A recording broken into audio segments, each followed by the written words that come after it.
So there's postmodernism, and we already defined that as the hypothesis that reality is constituted by language. Right. Which, by the way, is a close ally to another idea pathogen, social constructivism, or if you want, social constructivism on steroids, which basically, and the reason why I add the on steroids, because Yes. social constructivism, the idea that we are prone to socialization, no serious behavioral scientist would disagree with that, and no avowed evolutionary behavioral scientist would disagree with the idea that socialization is an important force in shaping who we are. And no serious intellectual would deny that language shapes our conceptions of reality. Exactly. Right. So the issue is degree. Exactly. The problem, and hence the steroid part, is when you argue that everything that we are is due to social constructivism. Right. It's the collapse of a multivariate scenario into a univariate scenario. Exactly. Inappropriate collapse. And that's, by the way, I remember your brilliant chat with the woman from the British woman, I don't remember her name, the lobster stuff, where Kathy Newman. Kathy Newman, thank you. Mm-hmm. Where you made exactly that point about multifactorial, right? Where you were, where she was arguing everything related to the gender gap must be due to misogyny, when the reality is that, of course, there might be 17 other factors with greater explanatory power that explains why we're there. But she can't see the world in a multifactorial way. She only sees it as due to a single... Well, look, this might have some bearing on the attractiveness of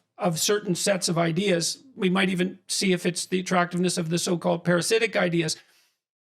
I think it was Einstein who said that, it probably wasn't, I probably got the source wrong, but it doesn't matter, that a scientific explanation should be as simple as possible, but no simpler. Right. Right. And so, and that's an Occam's razor. Exactly. With a bit of a modification there. And you want to, a good theory buys you a lot, and you want your theory to buy you as much as possible, because it means you only have to learn a limited number of principles, and you can explain a very large number of phenomena.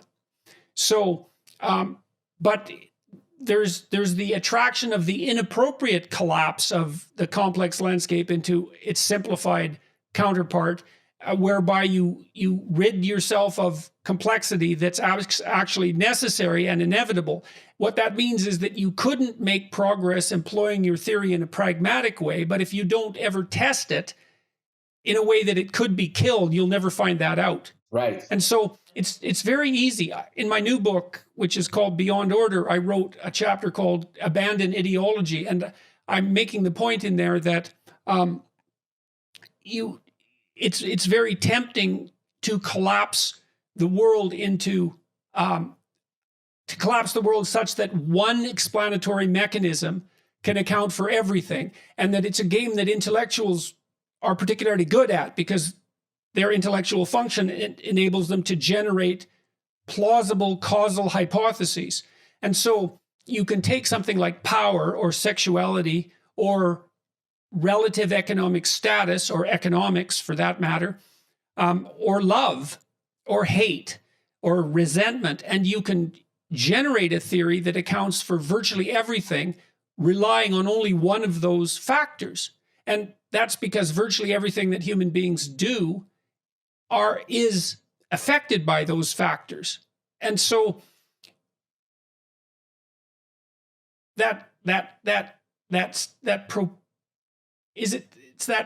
it's the attractiveness of that simplification that accounts for the attractiveness of these.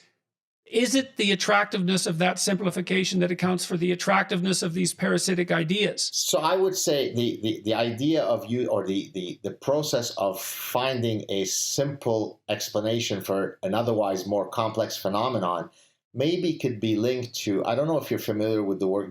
Are you familiar with Gerd Gigerenzer? Yes. Right. So if you remember in his work, which, by the way, I love the fact that he roots it in an evolutionary framework.